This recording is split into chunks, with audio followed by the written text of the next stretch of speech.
Anybody could get addicted to opioids. Anybody. Ultimately, our decision. Exactly. Like, it's our lives. We have to make the choice to want something better for ourselves. Exactly. And it's so painful for the families to go through this. It really is. It's heartbreaking. Like I think about what I put my mother and my father and my brother through, and it breaks my heart. But like on a daily basis, I make it up to them by, being who I really am. It's the same with my parents that, I can't even begin to fathom how much pain I put them in. And like, I know my mom, like even just talking to her normally now, like she could even break down in tears just to know that like all that pain was worth it, because she sees how well I'm doing now. Yeah. And she like...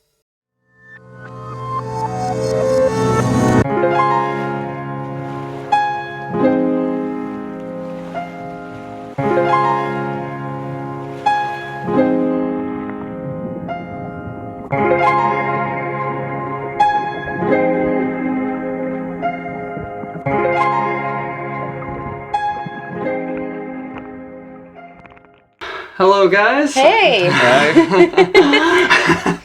Welcome to another Beneath the Surface episode. It's a very special one. I've got my cousin here, Shelby. Hi. And her awesome boyfriend, who I just met today. And I'm Patrick. Yeah, there you go. There you go. So we were just talking about and interested about mental health in general, and I thought we'd dive right in. And the question I would put out at first would be, that I was thinking about would be, how do you think a lot of these things start, like rooted wise? Like, do you think it starts like young age or like mental health in general? It is pretty broad, but I think it starts probably when at a younger age when the hormones hit. You know what I mean? Yeah. I feel like the transformation happens for kids when, they start becoming an adult. And all that extra energy hits them. Yeah. And it's confusing. Yeah, it's confusing. Yeah. It's confusing for all of us, I think. I think a big thing for me was, at that age too, when you start changing is, you're trying so hard to like find your, niche, your group, like where you fit in, and, you're around all these other kids, your peers, your age and stuff, and you're trying to fit in. And, for me too, with my mom being a teacher, there was some higher expectations. Yeah. So I'm putting so much pressure on myself between my parents' expectations and, with peers, like, wanting to fit in. And, then when I feel like I wasn't quite there, like, oh, this kid's like so cool, and I just felt like I wasn't good enough. And over time, just like constantly doubting myself, it eventually added up to me just having a lower self-esteem. Yeah, I think that's huge. I think expectations and pressure. Because when you're a kid, it's like you develop, like I feel like from birth to like age maybe like 6. Because I feel like even at 7 or 8 years old, I feel like you have some type of ego. Like even if it's like, give me my toys back, you know what I mean?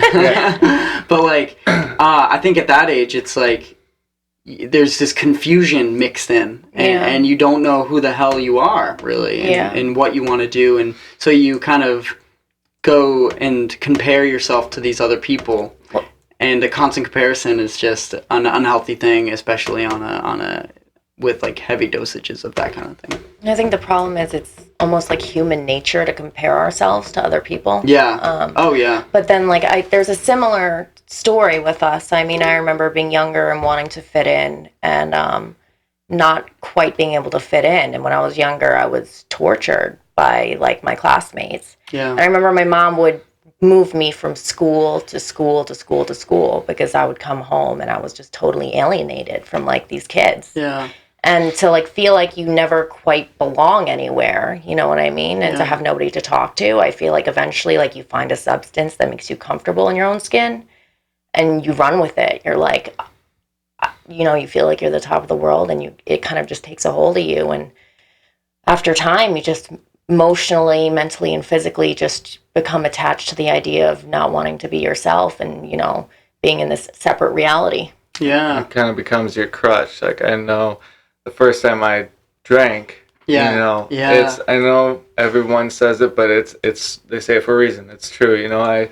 The first time I drank, all that social anxiety and fear went away, and I could be myself or act like an idiot and do whatever, and I didn't care, and it allowed me to let loose, and it was very freeing.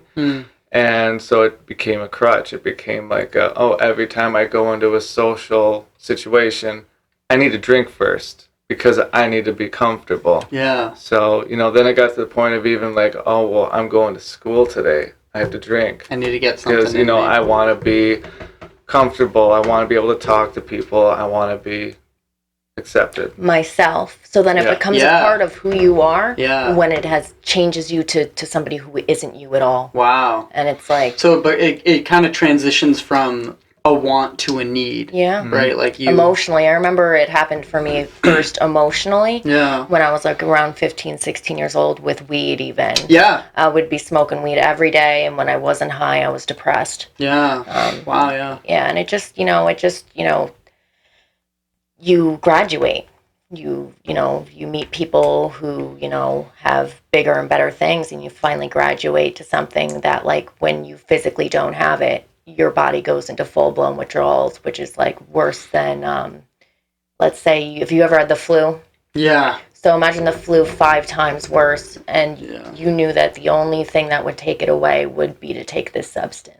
Yeah. And it's not only the physical, too. It's the mental. Like, even if you try to get and it makes clean, you feel good. Yeah, on top. Totally. It's like anybody could get addicted to opioids. Yeah. Anybody. Yeah. I mean, look at me. Like, people see me on the street, they would never think, Yeah. Ever. Absolutely. It's true. It's people... Doesn't discriminate. Yeah, there's that... I really, am interested in that kind of... how early pain and trauma can equal a lot of this, a lot of substance abuse, like PTSD. Yeah. We both have that. Mm-hmm. We both had some traumatic events happen to us in our lives that led to, wanting to suppress feelings. Through any way possible. Yeah, it's like, how can I do this? How can I take my mind even away? if you know that it's not, the answer. It's crazy. It's nuts. So, sorry, continue. No, it's okay. Every time in the podcast, I've done that. It's like, at the exact same time. Oh, no, I was just saying that, how like early trauma, because I'm learning more and more about this, and I'm really interested in that topic in general and psychology.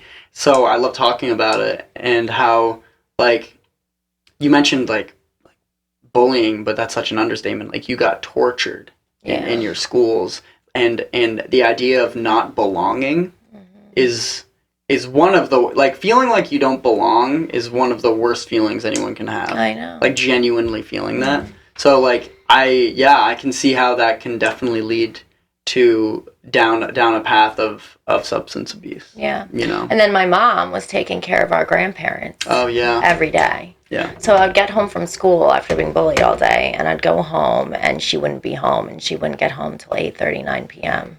Because, so I was alone. You couldn't even vent. Yeah, I was alone all the time, and, like, I had to kind of figure out how to survive. So it became almost like a survival skill, I had to, emotionally, like I remember... Where am I going to put this information and this anger and this pain. Yeah, I remember I was 13. I was, like, curled up in a ball, fetal position under my piano, and I was like, I just want to disappear. You know what I mean? And that's before I even started doing drugs. Yeah. Yeah. Even it all starts early. Yeah. And it all, I think it stems from a lot of the time not thinking that you're deserving of love. Mm-hmm. And I think our relationship has been really healing that way. Yeah. Yeah, huge. Yeah. You guys have been able to formulate this, love. Yeah. In a space that you felt the most, you two have been through similar, experiences, and that you guys have been able to see each other more in that light because you were like, okay, you've been through this, I've been through this. Let's heal and grow together. Yeah. Yeah. And she saw in me what I couldn't see because of all those years of pain and using and everything. So she's, helped me to see, like, who I am and, like, that I do deserve better than the way I've been treating myself. Yeah. Yeah. I think that's huge. I think A lot of people say that. Sorry. No, you're good. A lot of people say Continue. that like being in a relationship in early recovery like isn't good, and that you need to to work. Yeah, that you need to work on loving yourself, and you need to be single for a year before you get into a relationship. But it's weird because I don't know. We went through everything together, and we saw each other at our worst, and we've seen each other at our best, and like I just know who he is as a person, and I know how damaging drug addiction can be on him, and I know how much it can change him, and it's just made me love him so much more because I know how strong he is for being able to get through all of that with me. Yeah. You know? And like I understand why they say that with the dating thing, but like it's not a one size fits all, you know, like for a lot of people excuse me, they can kind of, you know, focus the attention off themselves and like put it onto, you know, all the attention into their relationship and not actually do any work on themselves. So then when they get out of the treatment program, you know, they haven't done any work on themselves, and if anything goes wrong with that relationship, they're screwed. Yeah, you know, and then plus too, like you're so early in recovery and so fragile that like it's, you know, very easy to go back into relapse. And then when you have another person involved in that, if one of you falls off, you both are likely to fall off. Yeah, that's true. I see where that's coming from. Like if something happened to, if someone was in a relationship and in that fragile. But, you know, like for some people, it works. You know, it's not that it can't work for anyone. Like, it worked for us. I mean, granted, yes, we have had slips and, you know, we've fallen, but we've gotten up. And tell you what, like, I wouldn't be where I am today without her. Like, she's helped me so much. That's it. You know? Medicine. That's I feel like that's what me and Connor were talking about this. What relationships are really medicine. Yeah. You know, any relationship. Any relationship. Family, all of it. Yeah. You know, we need a certain kind of, you know, we're social creatures.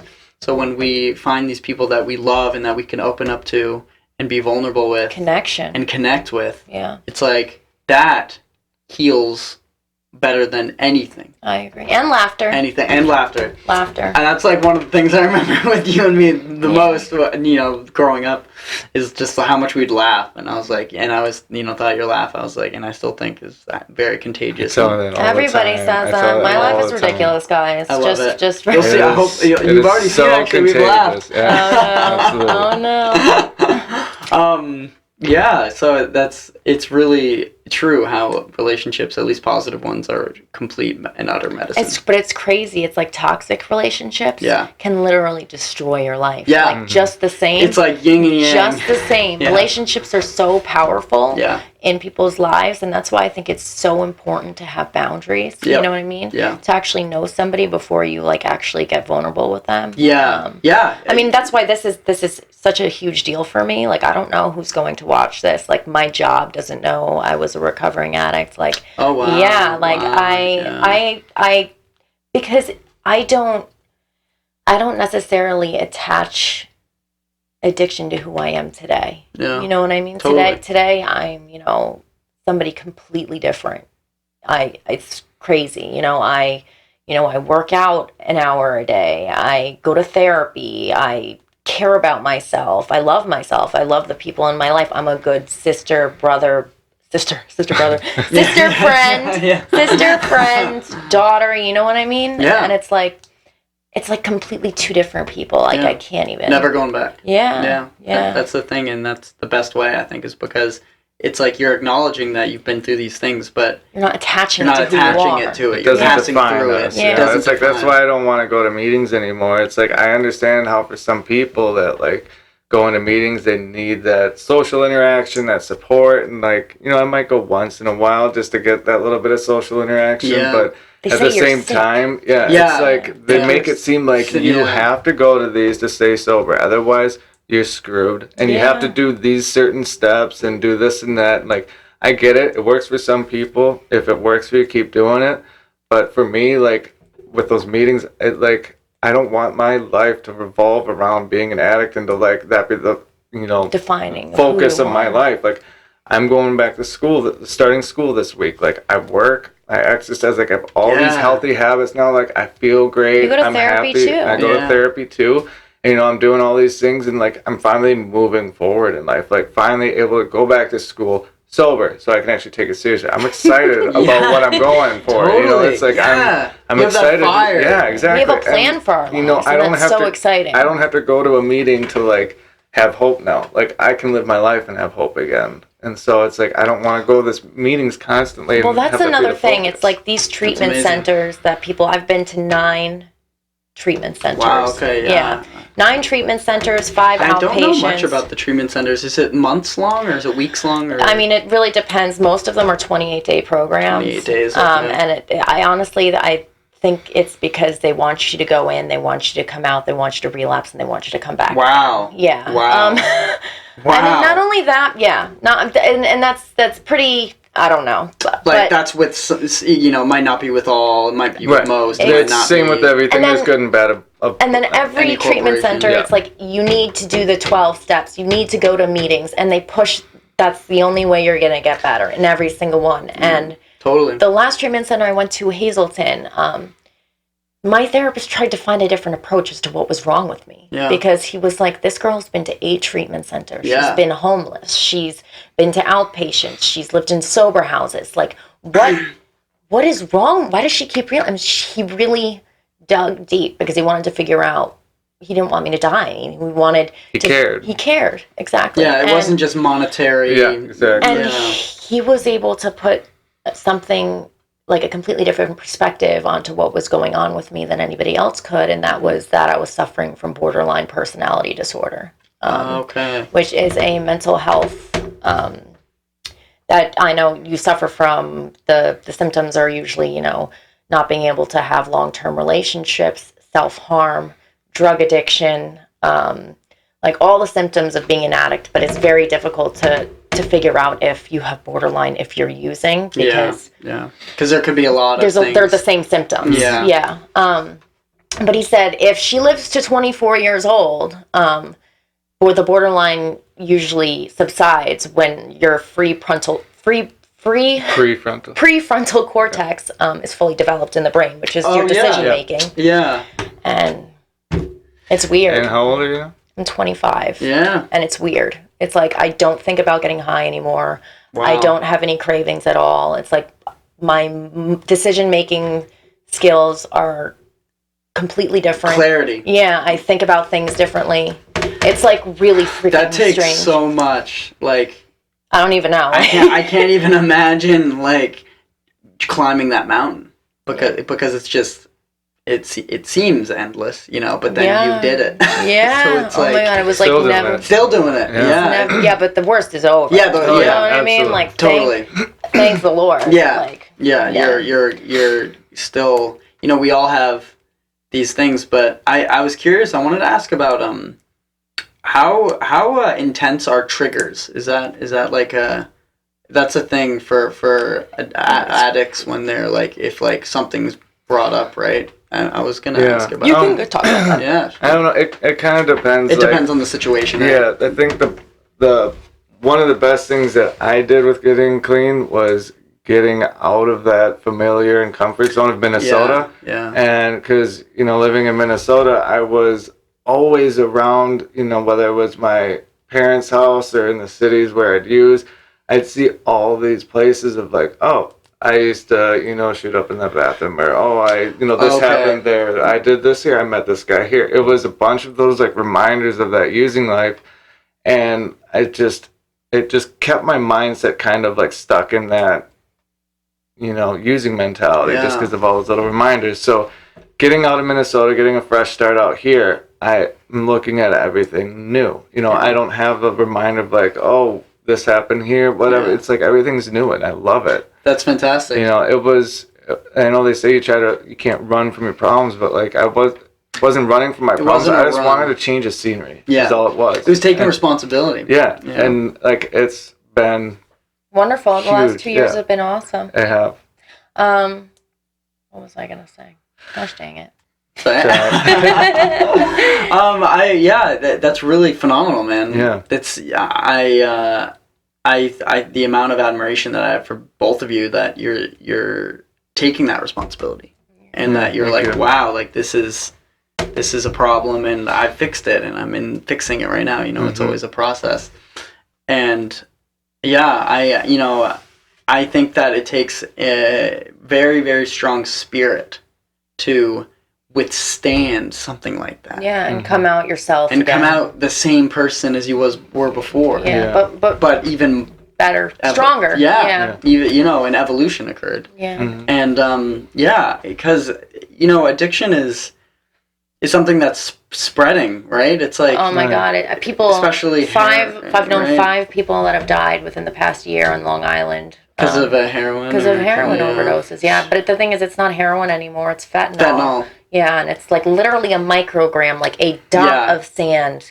can kill you. So like they're mixing it with all of this stuff like makeup and like you don't even understand. Like even weed, right? Like they're putting stuff in weed. People are sniffing cocaine and then dying because they don't know what's fentanyl. Like there's one thing of it. And they're even like lacing, like coke pills and crack with fentanyl, so it's more addicting. Yeah. It's honestly, it's heartbreaking. It's so dark. It's heartbreaking. Like they're monetizing basically death. Yeah. Like it's like they're wanting to, these chemists, I guess. It's like, it's a conscious thing, right? They're trying to make the more and more addictive thing. Yeah. Is that right? And the stronger thing. And the stronger thing. That's the thing is like when you're in that using lifestyle, you hear someone overdosing, you go, oh, they must have really good dope, so I'm going to go to them. Wow. That's the sad thing is you hear that someone died from it, you're like, I want that stuff. Okay, yeah, it just takes over. It's crazy. I think the only triggers that I have suffered from, like, since like the last time I got clean is euphoric recall. Which they call it euphoric recall because you're just thinking about the feeling that getting high gave you.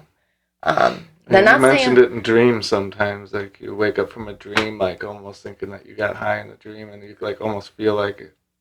Haven't you mentioned that? Oh, I can see that happening. Like that's never happened to me in a dream, but that probably happens. Like just well, they call those drug dreams, but Oh yeah. Where like you get like a free high. Because you wake up and but then you're like almost upset with yourself because you thought you relapsed. Yeah, and then the bad part would be like, oh God, now I do want to get high. Right. As I've woken up from this dream. Wow, yeah. There's a lot that goes into addiction because, I've known some people who have struggled, but it's hard for me to get on that level of understanding because you've never never experienced it. So do you think that it's like I feel like there's no like bottom. I feel like even if unless someone passes away, everyone's bottom is different. Yeah. So I'm curious on how, like, because your experiences are unique as well as, similar to others. Mm-hmm. So I feel like the psychology behind it is just how you felt deprived of this acceptance and love. So it's kind of like this fill-in. Yeah. So that's wild. It's filling a void. Yeah. Of just something that you want. So it's kind of like, because that happens in all of life. Yeah. Like, everybody has their own outlet. Yeah. And either it's a positive or negative. Like, because it could be video games. Yeah. It could be work. Yeah. It could be workaholics. Like my dad's a workaholic. Really, yeah. It could literally be anything. Yeah. And it's crazy how that manifests differently in different people. You know what I mean? Yeah. And I think it has a lot to do with environment growing up. Yeah. You know what I mean? Yeah. I don't know. It's honestly, I think we're humans and we make things so much more complex than they actually are. Yeah. I think life is such a beautiful thing that needs to be experienced moment to moment every day. And I think just taking it for granted is that I took it for granted for years and years and years. I wasn't able to experience joy, laughter, healthy relationships, and it was just kind of like, I don't want to do this anymore. And on a daily basis, I just try to enjoy life and everything that I'm doing and everybody that's in my life as much as possible.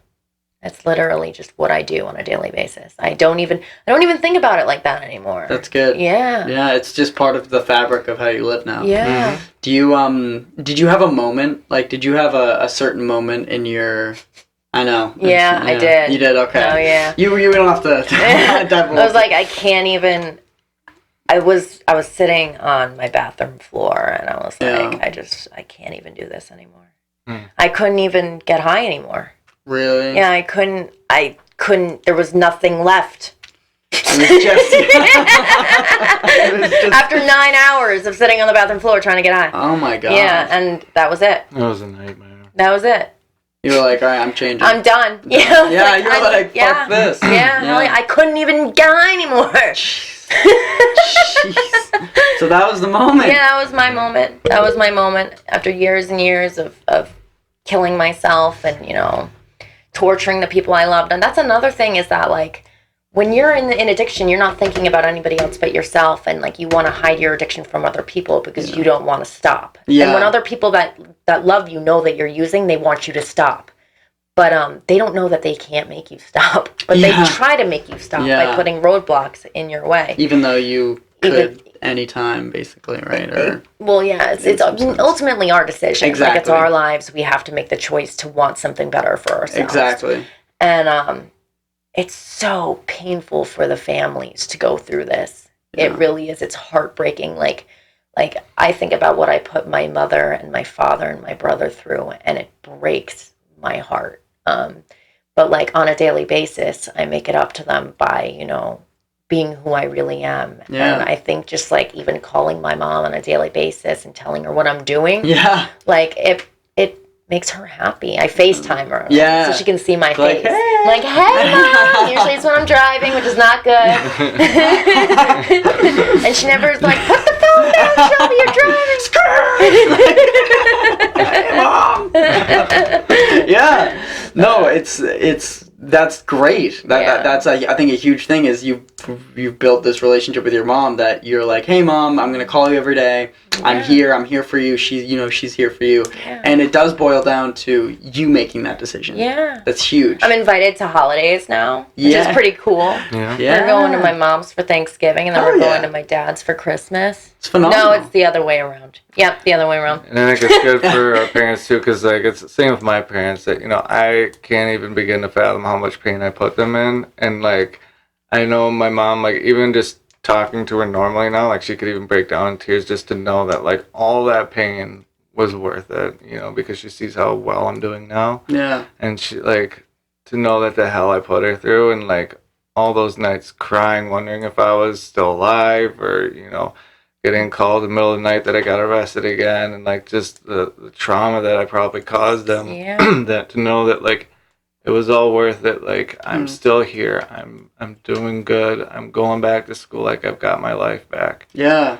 So that's incredible. That's incredible that I'll say it again. You guys have done that. And I think a huge part of that is self-forgiveness. Yeah. It's a huge part of it. I'm still working especially. I'm still working on that. Same. Not in that context, but like in general, just self-forgiveness. Absolutely.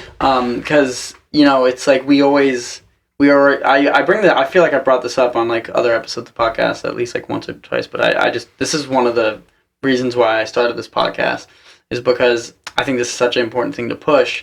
Is that self-forgiveness is we always kind of think we deserve less than others. We will love and support as much as we can our family, our friends, even our pets. But like we think of ourselves at so much lower for some reason.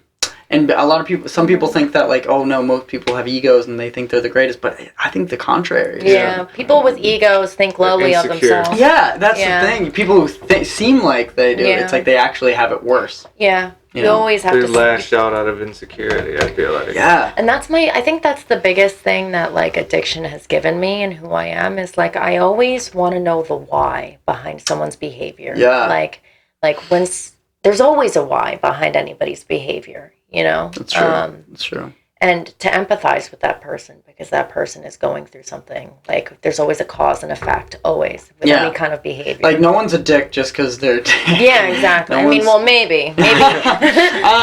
Some people. Damn, Jimmy at work. I'll cut that out. No, I love you, Jimmy. There's no Jimmy. Do I know a Jimmy? No, I don't. Okay, if I know a Jimmy, it's not you. I'm the contrary. Okay, so yeah, no, it's true because it's like we don't, because I think partly it's because we know ourselves the most. We know all the grim details. Yeah. But I think even knowing that, I think we deserve self-forgiveness the most because one, ironically, it works better for everyone around you. Yeah. Like if someone's hating themselves all the time, they're miserable. They're miserable. Yeah, I was hating on miserable. myself this morning, and Patrick's like, "What's wrong with you?" I'm Really? like, "Are you Yeah. okay?" Yeah. And I'm like, "Yeah, I'm fine." Is it people can feel your energy? Yeah. And like you're not in a self-love mode. Yeah. Especially me. Yeah. I'm not myself when I'm not in self-love mode. Yeah. And no one is. Yeah. I think that we all have these we all have this darkness inside of us that thinks we're garbage, basically. Oh, that's pretty dark. And it's just That's pretty dark, yeah. Alex. Dark. The heartless are coming. No, but it's true because I feel like we all have the capacity to do the worst thing imaginable. Like the worst. Like think of the worst human being ever. Usually Hitler is the first person people think of. We all have that in us. We have that even though that's I think I could kill millions of Jews though. No. Yeah, that's an extreme of an extreme. But just that we all have the capacity and the chance to hoard this resentment, hoard this bitterness, hoard this hate and fear, and just expound it on people. He was in a position where he could expound it on millions of people. Yeah. He hated himself. He was a terrible, obviously, I don't condone any of that, obviously, and just for the record. But, it's interesting because we kind of separate ourselves from these people of mass harm. Yeah. But we're all human. Yeah, and we're all the same. We're all, exactly. But we're all different. If we grew up in a different environment, that could have been. Yeah, that could have been. Not to say that you are that kind of person, but being brought up in a different environment, having different things happen to you, we're all capable of developing into that potentially. Exactly. Can you imagine the amount of torture that had to have happened to someone to make somebody want to murder millions of people? He was probably... Some of it's recorded with him, but, most of it isn't, I'm sure. Yeah. And he just, he got, I know the only thing I know is he got rejected his entire life. His parents rejected him. He went to art school. Sounds like me. So when he gets a little taste, but that's the thing. he gets a little taste of power, and he that was his drug. Yeah. Was that power and acceptance and control. Yes, control. And he just ran with that. Mm-hmm. The thing is you guys are reacting in a way of no, I don't want to, and I'm trying to react in it. It's all about reaction. There's always shit. There's always chaos that will ensue at any moment. But it's how we react to these situations that's most important. 100%. Adolf is this guy who reacted terribly his entire life. He reacted in a sense, he went for power. He was thirsty for blood because he was an angry guy, and that's an understatement. But he was very angry. But it's all how we react, because how we react molds us into who we become. Yeah. But something to remember too defines our character. Yeah, defines our character. And something to remember is the opposite is also possible in the sense of we're all capable of divine truth. We're all capable of unconditional love. The opposite of bitterness and and fear. That's why I got this tattooed on my hands. I got live in love. Yeah. It's true, man. Love is the divine ultimate medicine, and once we realize that, and even though, no matter the circumstances, try to live in love, that's the way to be, and that doesn't mean, push away things that are trying to harm you. It means see them and try to understand them, like you said, Shelby. Absolutely. Putting yourself in other people's shoes. Yeah. I think there's so much. I think where that anger is coming from. It's usually fear or pain behind that anger. Exactly. I think the more empathizing somebody is, the more intelligent they are. Yeah, that's.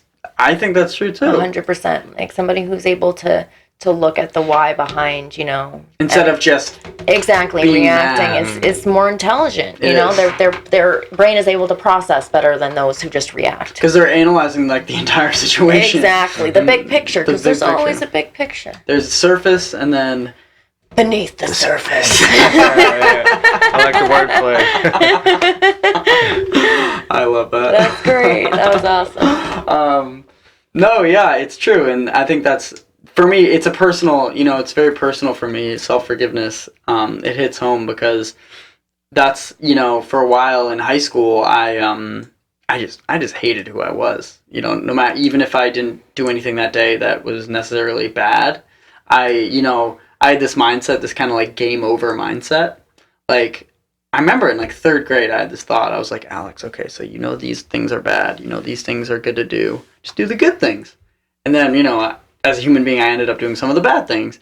And I just had this mindset ingrained in me, this game over mindset. So I just had this idea of that you were a failure. Always a failure. Yeah. Like the if I had one rotten apple, the whole bunch was rotten. Yeah. So I kind of did. In reality, you're just human. Yes. Exactly. So when I realized that, and I still kind of am, it's like more of a pebble instead of a boulder right now. But it took like 6 years for me to. Kind of like that song.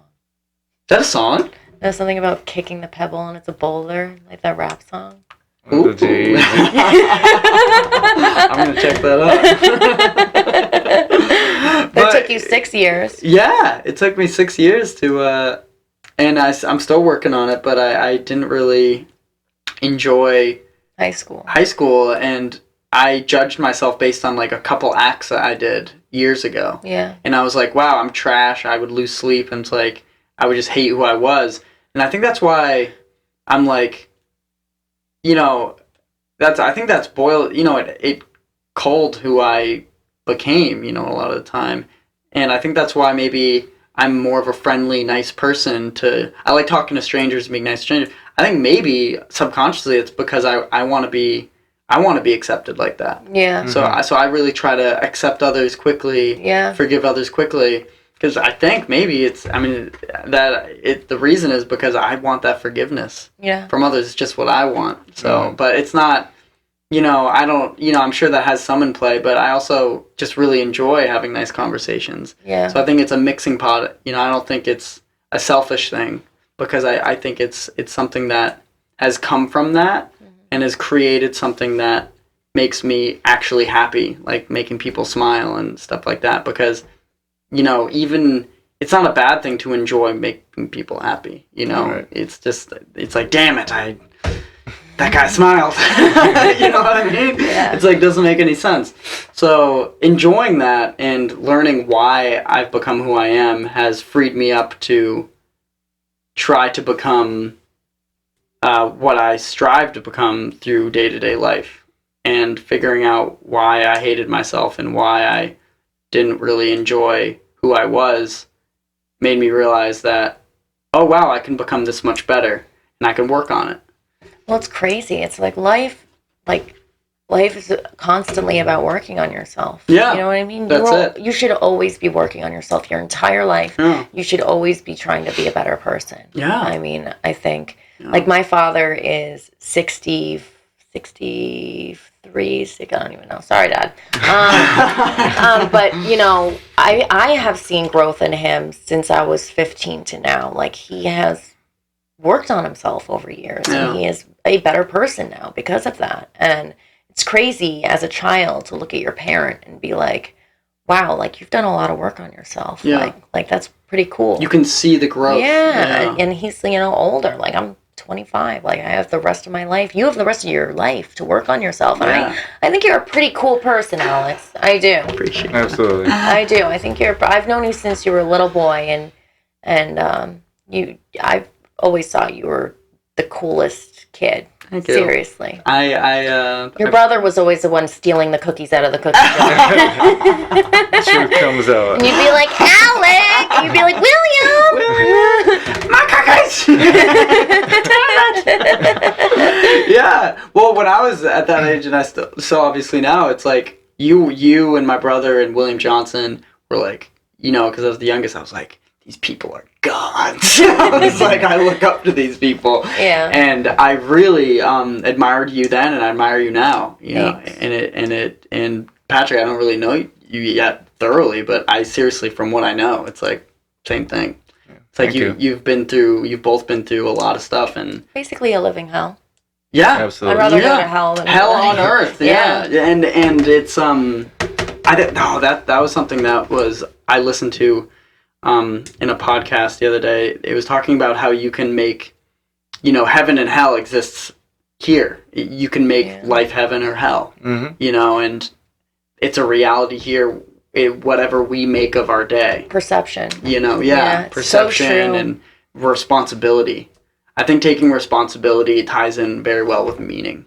Because I think once someone takes responsibility for their lives and goes for what's most important, the meaning really flows. Oh my God, it's true. And kind of just channels throughout whatever craft you're working on, or even just paying rent. Purpose. Yeah. Everybody has their purpose, but they have to find it, create their own purpose. Yeah. And I think that's what we're doing on a daily basis now, is creating what we want out of our lives together. And I think it's just the coolest thing for both of us to be like, well, I want this and I want this, and being so determined to get it. You know what I mean? And making those plans to reach our goals, I think. To help and support each other through it too. Like, I don't know. It's so nice to know that, like, I'm not doing this alone. Like, I have my partner to help me through everything. If I have a bad day, she's there for me. And, like, you have, your family and close friends that, you can talk to and stuff. But when you've actually gone through this stuff with someone and you have that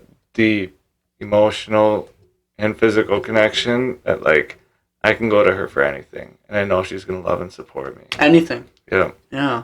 I think that's really big too. Recently, in the last year, couple of years, I've been realizing more and more how important putting everything on the table.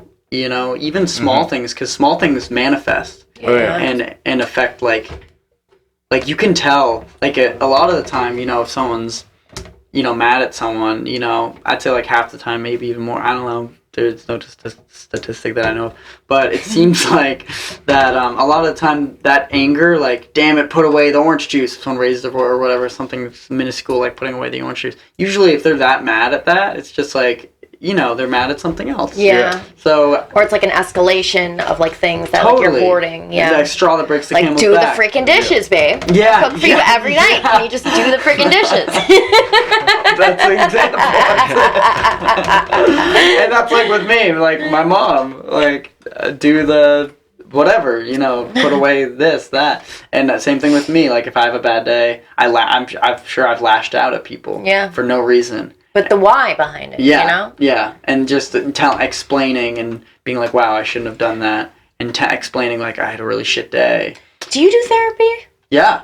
Yeah? Yeah, it's awesome. Awesome, yeah. Yeah, I think therapy is so important for everybody. I hate that there's a stigma on it. It's like, just talking think, out loud. You can't do it on your own, you need some other, Yeah. But I think it's slowly disappearing, like the like stigma behind it, because more and more people are coming out and being like, yeah, therapy's awesome. Yeah. And it's you like just talk for like an hour and you figure out like where you want to go in your life and what makes life easier. Yeah. Like, what I really like from it too is like, I can go to Shelby, I can go to my mom, I can go to friends and like talk to them about some problem I'm having. But like they know me.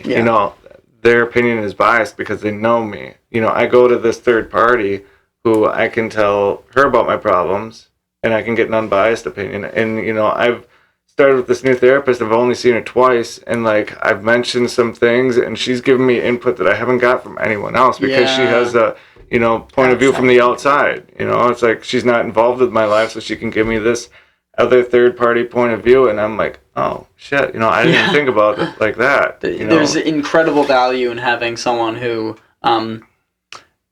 literally knows the mind in and out, and has proven that through studying it in college.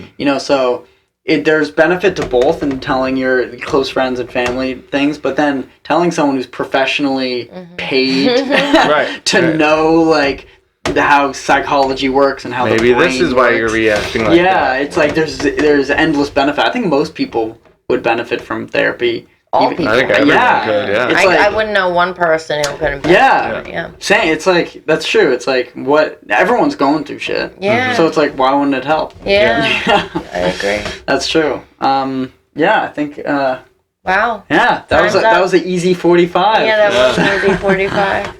But yeah, I'll close it off. But I really appreciate you guys coming on. Yeah, thanks for having us. Yeah, we enjoyed it. I'm glad. Yeah. Absolutely.